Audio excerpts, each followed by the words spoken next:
Bienvenidos una vez más a tu informativo de noticias católicas, Magnífica TV, donde te presentamos las noticias más relevantes de la Iglesia. Hoy es miércoles 22 de febrero de 2023 y estos son nuestros titulares. Hoy empieza la Cuaresma. El Papa ha pedido que, durante estos días, hagamos una conversión espiritual a la sinodalidad. Un obispo italiano ha recordado que la Iglesia enseña que los que pertenecen a una logia masónica no pueden recibir la comunión. El arzobispo de Denver se ha enfrentado al cardenal de San Diego tras la petición de este de que se diera la bendición a parejas homosexuales. Los anglicanos de Uganda y de otros países africanos han pedido a los anglicanos de Inglaterra que abandonen la Iglesia anglicana por su postura sobre la homosexualidad. Aprovechar la Cuaresma que empieza hoy para convertirnos en personas más sinodales, ha pedido el Papa en su mensaje de Cuaresma. En una audiencia general realizada hace muchos años, Benedicto XVI explicó que la ceniza es un signo que llama a los fieles a la penitencia y a fortalecer el compromiso de conversión que tienen con el Señor para seguirlo cada vez más con mayor firmeza. La Cuaresma comenzó a tener un carácter plenamente penitencial en el siglo IV. Sin embargo, fue en el siglo XI que se comenzó a realizar este rito durante el miércoles de ceniza. Por su parte, el Papa Francisco ha escrito un mensaje para la Cuaresma de este año que ha titulado Ascesis Cuaresmal, un camino sinodal, en el que afirma que debe haber una conexión entre ambas realidades. El Papa asegura que la ascesis cuaresmal es un compromiso, animado siempre por la gracia para superar nuestras faltas de fe y nuestras resistencias a seguir a Jesús en el camino de la cruz. Estos requisitos también son importantes para el camino sinodal, que, como la Iglesia, nos hemos comprometido a realizar. Nos hará bien reflexionar sobre la relación que existe entre la ascesis cuaresmal y la experiencia sinodal. El camino ascético cuaresmal, al igual que el sinodal, tiene como meta una transfiguración personal y eclesial, una transformación que en ambos casos halla su modelo en la de Jesús y se realiza mediante la gracia de su misterio pascual.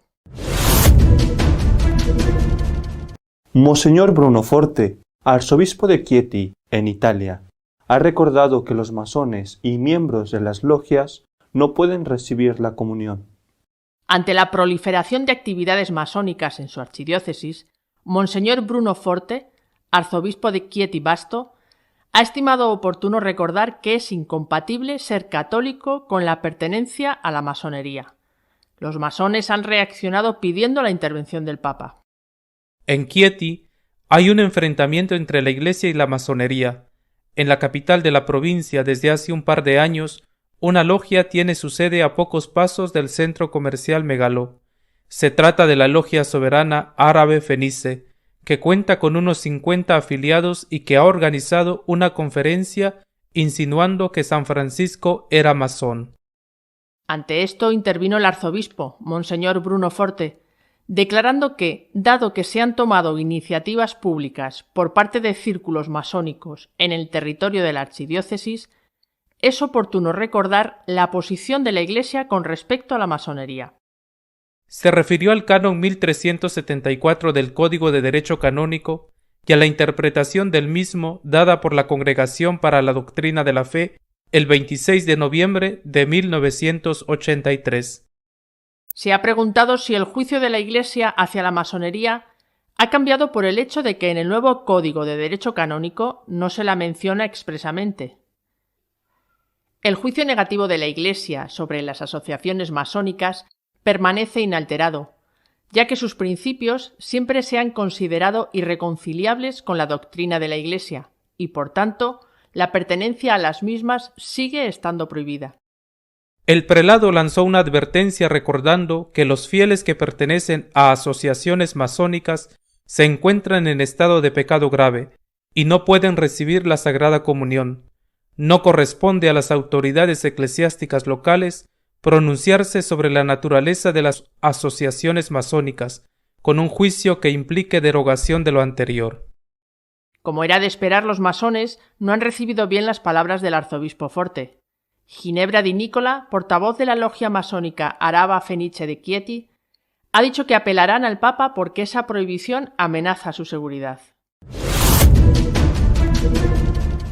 El cardenal de San Diego, McElroy, pidió que se bendijeran las parejas homosexuales, y el arzobispo Aquila ha dicho que no se puede bendecir el pecado. Monseñor Samuel Aquila, arzobispo de Denver, ha rechazado públicamente la petición del cardenal McElroy de bendecir a las parejas homosexuales y a otras que viven en pecado objetivamente grave. El arzobispo Samuel Aquila discrepa de las tesis del cardenal McElroy sobre la inclusión de los homosexuales. La inclusión no puede significar que permanezcamos en nuestros pecados.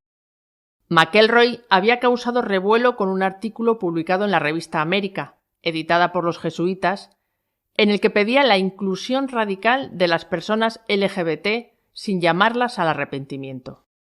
El arzobispo Aquila escribió una respuesta al artículo de McElroy. Según Aquila, McElroy retrata a la Iglesia como una institución que hace daño a la gente porque es incapaz de acoger a todos para que participen plenamente en la vida de la Iglesia. En opinión de McElroy, la Iglesia discrimina, pero ¿no planteó el propio Jesús exigencias a sus discípulos que los distinguieran de quienes no respondían a su llamada? Preguntó el arzobispo. Los que rechazan a Cristo por un pecado grave y se separan de él no pueden, por tanto, recibir la comunión, señaló el arzobispo Aquila. Quien vive de un modo que viola la ley natural o cualquier otra categoría moral no está en comunión con la Iglesia. No se condena a la persona, sino que la Iglesia la llama a algo más grande. La Eucaristía no es para los perfectos, continuó Monseñor Aquila, aludiendo al Papa Francisco, sino que es para los que están en comunión con la Iglesia y es un signo de unidad debido a los que están en estado de gracia. La inclusividad no significa ni puede significar que permanezcamos en nuestros pecados, escribió textualmente. La Iglesia tiene la tarea de invitar y acoger a las personas, pero esto no significa permanecer en el pecado que nos separa de Dios. Las leyes de Dios son las leyes de un Padre amoroso, para que sus hijos vivan en su alegría, escribió el arzobispo Aquila. La exhortación de Jesús a la adúltera, no peques más, se dirige a cada uno de nosotros. En conclusión, el arzobispo Aquila rechazó las tesis del cardenal McElroy de que la conciencia prevalece sobre la doctrina. Esta opinión es muy peligrosa, escribió el arzobispo.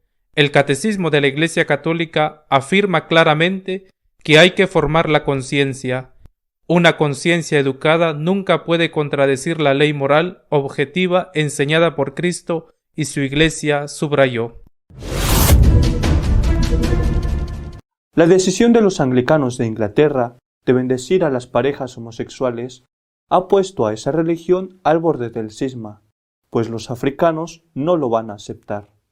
Los anglicanos de Uganda no solo no aceptan bendecir parejas homosexuales, sino que han pedido a los anglicanos ingleses y norteamericanos que abandonen la comunión anglicana al haber aprobado ese tipo de ritos. El arzobispo ugandés Monseñor Kasimba retó a la Iglesia de Inglaterra a salir de la comunión anglicana por su alejamiento de la enseñanza de Cristo sobre el matrimonio y les puso como ejemplo de fidelidad el testimonio de los mártires católicos ugandeses. Dado que el matrimonio de por vida y exclusivo entre un hombre y una mujer es el único contexto para las relaciones sexuales, la Biblia califica de pecado cualquier otro tipo de relación sexual, ya sea adulterio o fornicación o poligamia o relaciones homosexuales. Todas son pecado y todas nos separan de Dios. Eso significa que dormir con tu novia o tu novio antes del matrimonio es pecado. Eso significa que si estás casado y tienes un segundo plato, eso es pecado. Eso significa que si tomas una segunda o tercera esposa, eso es pecado. Eso significa que si te involucras en relaciones homosexuales, eso es pecado, dijo Kasimba. el arzobispo afirmó que la Iglesia de Uganda se mantendría fiel a la enseñanza bíblica sobre el matrimonio de por vida y exclusivo entre un hombre y una mujer, negándose a aceptar o bendecir los pecados sexuales. Condenó a la Iglesia de Inglaterra por apartarse de esta enseñanza de la revelación. Nuestro editorial de esta semana está dedicado a comentar la contaminación política que sufre el concepto de Iglesia como pueblo de Dios. La semana pasada hablé de la guerra civil que está destruyendo la Iglesia en Europa y por extensión en el resto del mundo. Ortega y Gasset, uno de los grandes, quizá el mayor de los filósofos españoles contemporáneos, decía que lo que nos pasa es que no sabemos lo que nos pasa. Bueno, modificando un poco la expresión del maestro, me atrevo a decir que lo que nos pasa es que no sabemos por qué nos pasa lo que nos pasa. Baudelaire, uno de los grandes escritores franceses, Baudelaire hablaba de las flores del mal como un elemento necesario, imprescindible, atractivo, para que se produjeran los frutos del mal.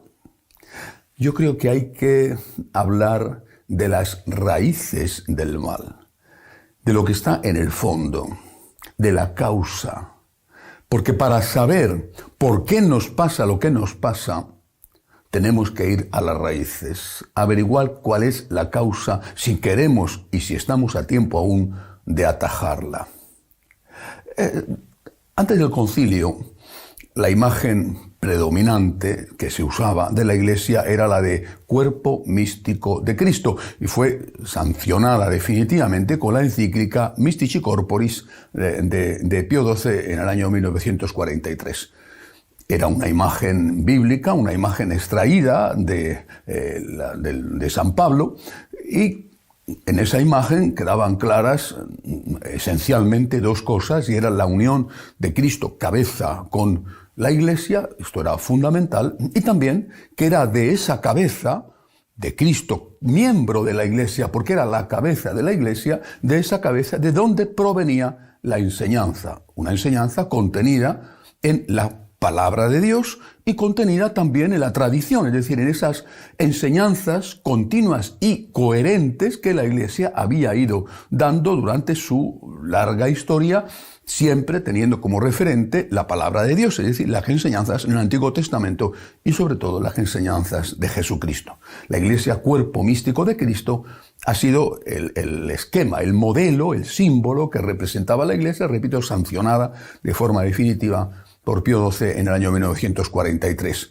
Pero esta imagen, la Iglesia, cuerpo místico, no gustó mucho a algunos que intentaban en el Concilio Vaticano II generar una nueva eclesiología, no gustó mucho y fue sustituida por otra imagen bíblica también, la imagen de Iglesia como pueblo de Dios.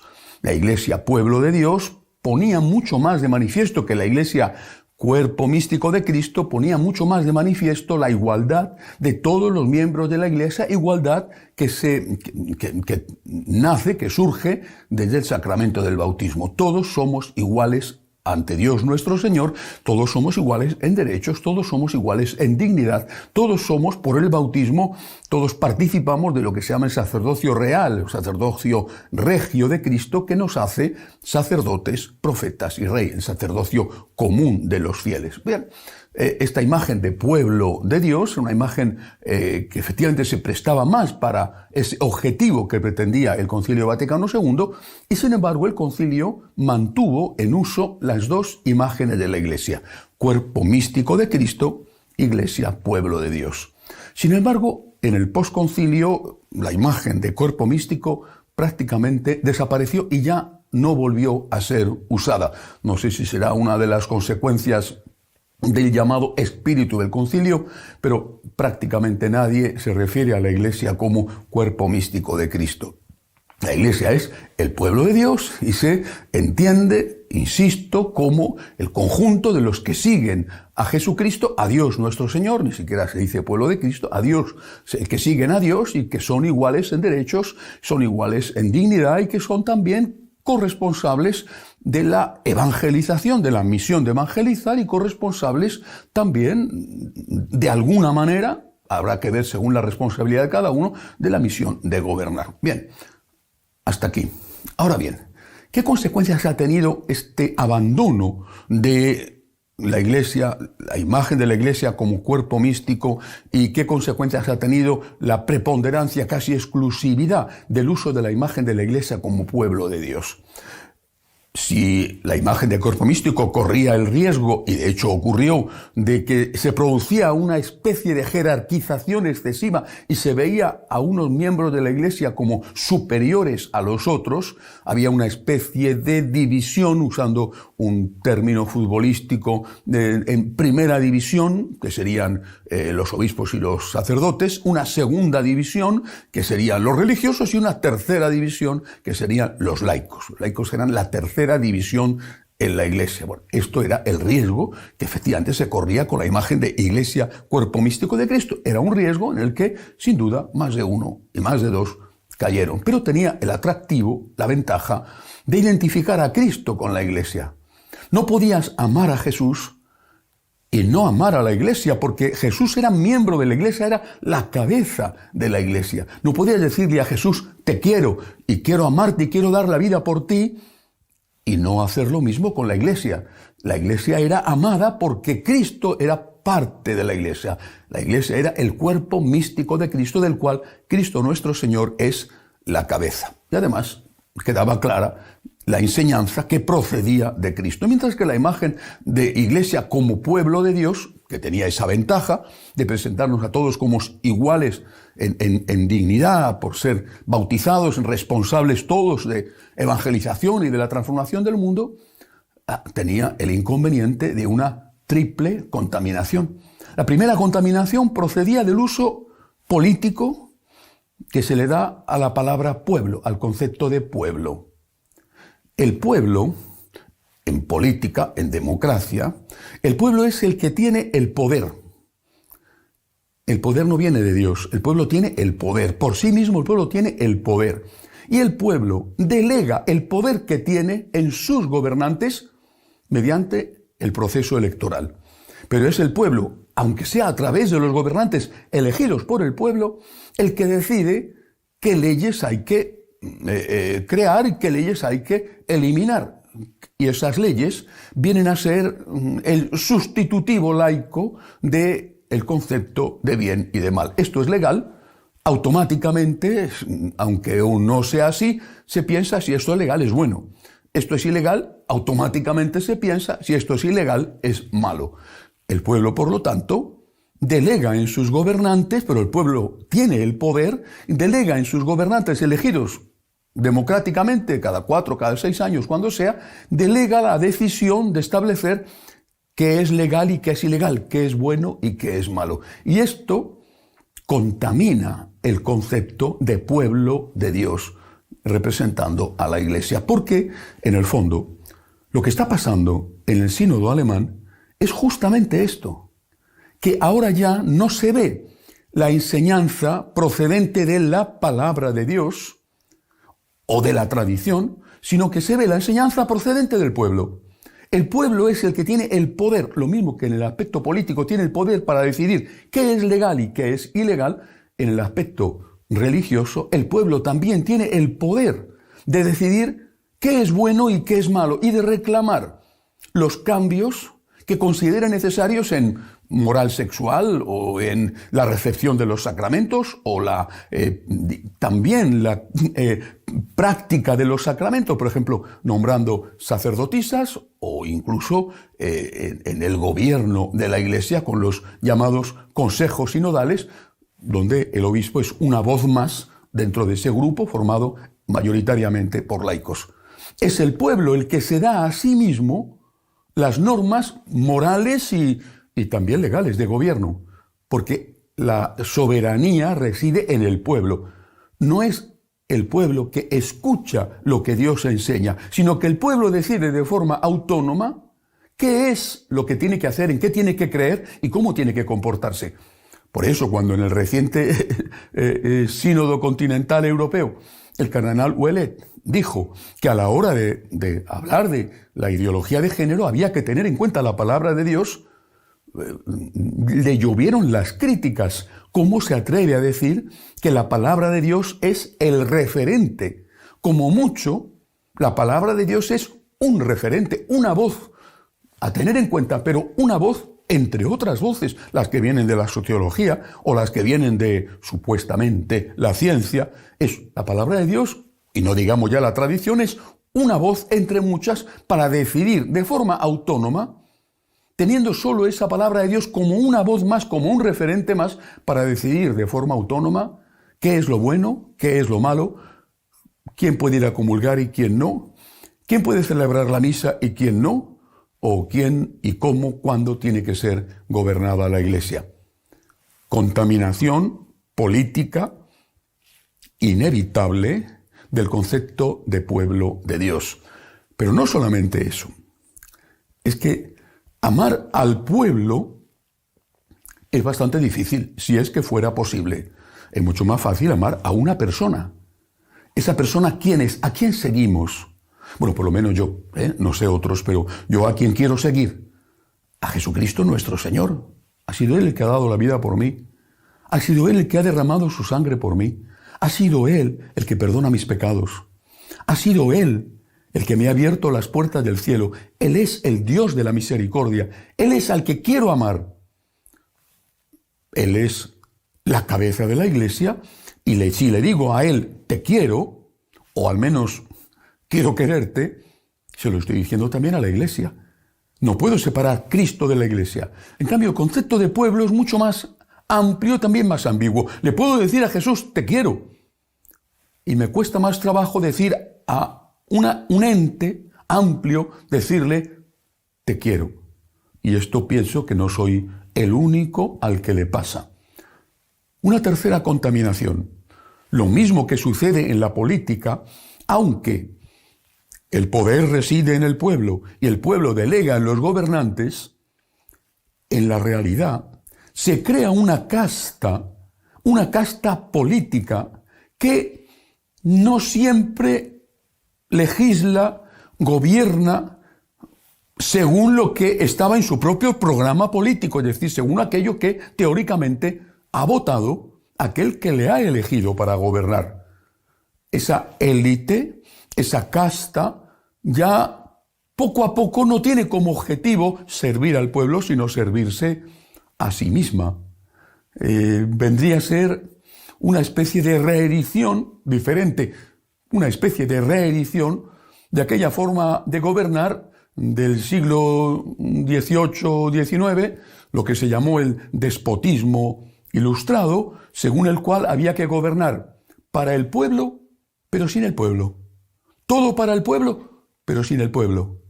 Esa casta también se ha producido y se produce en la Iglesia. Y es a eso, creo yo, a lo que se refirió el Papa Francisco cuando dijo que el sínodo alemán estaba dirigido por una élite y no por el pueblo, por una élite de selectos que estaban interpretando a su manera y sin consultar a todo el pueblo de Dios.